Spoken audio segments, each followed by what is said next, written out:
ভোরবেলা ঘড়িতে তখন সকাল ৮টা। তেহরানের বুকে একটি ভবনের দিকে এগিয়ে আসছে ইতিহাসের সবচেয়ে বিধ্বংসী অভিযান। কেউ জানে না, কেউ টেরও পায়নি, কিন্তু সিআইএ এবং মোসাদ মাসের পর মাস ধরে একটি জাল বুনে চলেছিল, এবং আজ সেই জালে ধরা পড়বে বিশ্বের সবচেয়ে সুরক্ষিত মানুষটি। কিন্তু কিভাবে পৃথিবীর সবচেয়ে শক্তিশালী গোয়েন্দা সংস্থা দুটি মিলে এই অসম্ভবকে সম্ভব করল? আজকের ভিডিওতে আমরা সেই গল্পটাই বলব, ধাপে ধাপে রহস্যের পর্দা সরিয়ে। মাসের পর মাস ধরে সিআইএ এবং ইসরায়েলের এলিট ইউনিট একটি ছায়াযুদ্ধ চালিয়ে যাচ্ছিল। দৃশ্যমান কিছু ছিল না, কোনো গুলি নেই, কোনো বিস্ফোরণ নেই, শুধু নীরবতা এবং তথ্য।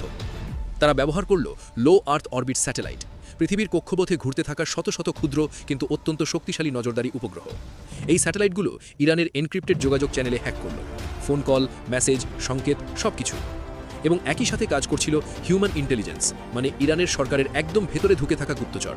এই মানুষগুলো জীবনের ঝুঁকি নিয়ে প্রতিদিনের তথ্য পাঠাচ্ছিল। এই দুয়ের সমন্বয়ে তারা আঁকল একটি সম্পূর্ণ মানচিত্র। আয়াতুল্লাহ খামেনির প্রতিদিনের রুটিন, তার নিরাপত্তা প্রোটোকল, তার গোপন আস্তানা, প্রতিটি পদক্ষেপ, প্রতিটি মুহূর্ত। একদিন সকালে আমেরিকান গোয়েন্দারা একটি অসাধারণ সুযোগ চিহ্নিত করল। তেহরানের কেন্দ্রে পাস্তুর স্ট্রিটের একটি অত্যন্ত সুরক্ষিত কম্পাউন্ডে একটি গোপন মামলিক সম্মেলন হতে চলেছে। ইরানের শীর্ষ সামরিক কমান্ডার, নিরাপত্তা উপদেষ্টা, রাজনৈতিক কর্মকর্তারা সবাই একসাথে। তারা নিশ্চিন্তে বসেছিল, কারণ তাদের আশেপাশে ছিল বাভার মিসাইল সিস্টেম, শহর জুড়ে ছড়িয়েছিল S-400 রাডার নেটওয়ার্ক, এবং ছিল শহরের ঘন মগর কাঠামো, যা যে কোনো বিমান হামলাকে প্রায় অসম্ভব করে তোলে। তারা ভেবেছিল তারা অজেয়, কিন্তু সবচেয়ে বড় ভুলটা তারা করল অন্য জায়গায়। খামেনি সেদিন ছিলেন একটি অপেক্ষাকৃত কম গভীর ভূগর্ভস্থ সুবিধায়। কম্পাউন্ডে আরও দুটি অত্যন্ত গভীর সর্বোচ্চ নিরাপত্তার বাংকার ছিল। যদি তিনি সেখানে থাকতেন, তাহলে সবচেয়ে ভারী মার্কিন অস্ত্র হয়তো যথেষ্ট হতো না। কিন্তু তিনি সেখানে যাননি, এবং এই একটি সিদ্ধান্তই সব কিছু বদলে দিল। এবার শুরু হলো ইতিহাসের সবচেয়ে বড় সামরিক বিমান অভিযান। ইসরায়েল থেকে উড়াল দিল প্রায় 200টি ফাইটার জেট, সাথে উড়ন্ত তেলের ট্যাঙ্কার। মধ্যাকাশে জ্বালানি ভরতে ভরতে এগিয়ে চলল তারা।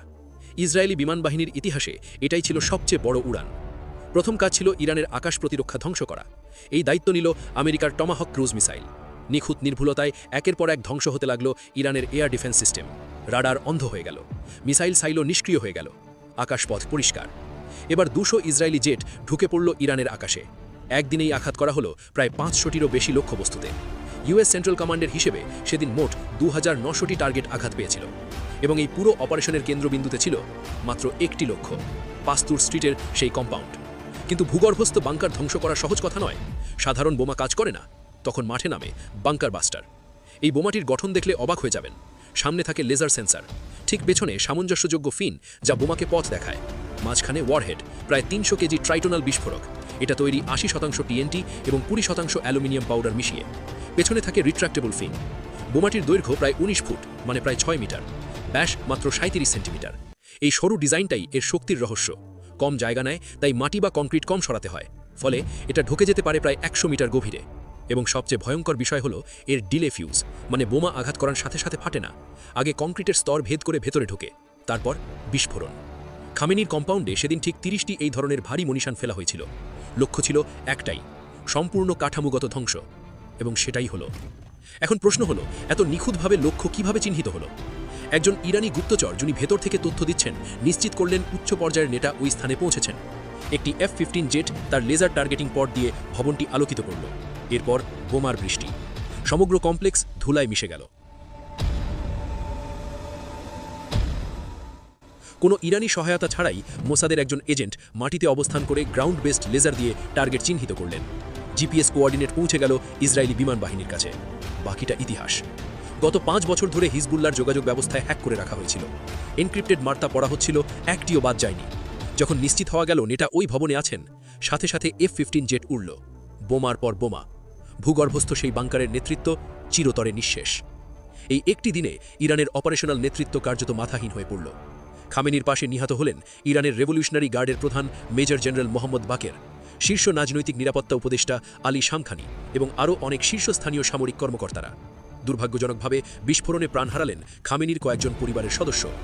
এবং সেই ভবনটি, যেটিকে বাইরে থেকে দেখে মনে হতো একটি সাধারণ 6 তলা আবাসিক ভবন, সোলার প্যানেল লাগানো ছাদ নিয়ে, তার নিচে ছিল গোপন টানেলের নেটওয়ার্ক, জরুরি পালানোর পথ। কিন্তু সেদিন কোনো পথই কাজে লাগেনি। ইতিহাসে এরকম অভিযান খুব কমই হয়েছে। মাসের পর মাস গোপন নজরদারি, স্যাটেলাইট, হ্যাকিং, গুপ্তচর। 200 বিমান জাহাজ, হাজার হাজার বোমা এবং শেষ পর্যন্ত একটি সিদ্ধান্ত যেটি সবকিছু নির্ধারণ করে দিল। সামরিক ইতিহাসের এই অধ্যায়টি প্রমাণ করে যুদ্ধ আর শুধু শক্তির খেলা নয়, এটা তথ্যের যুদ্ধ, গোয়েন্দাগিরির যুদ্ধ, ধৈর্যের যুদ্ধ। আর যে পক্ষ সেই যুদ্ধে জেতে সেই পক্ষই শেষ পর্যন্ত জেতে। এই ভিডিওটি ভালো লাগলে এখনই সাবস্ক্রাইব করুন, কারণ পরবর্তী ভিডিওতে আমরা দেখব পারমাণবিক ত্রিমুখী অস্ত্রের সমুদ্র, আকাশ এবং স্থল শাখার গোপন রহস্য।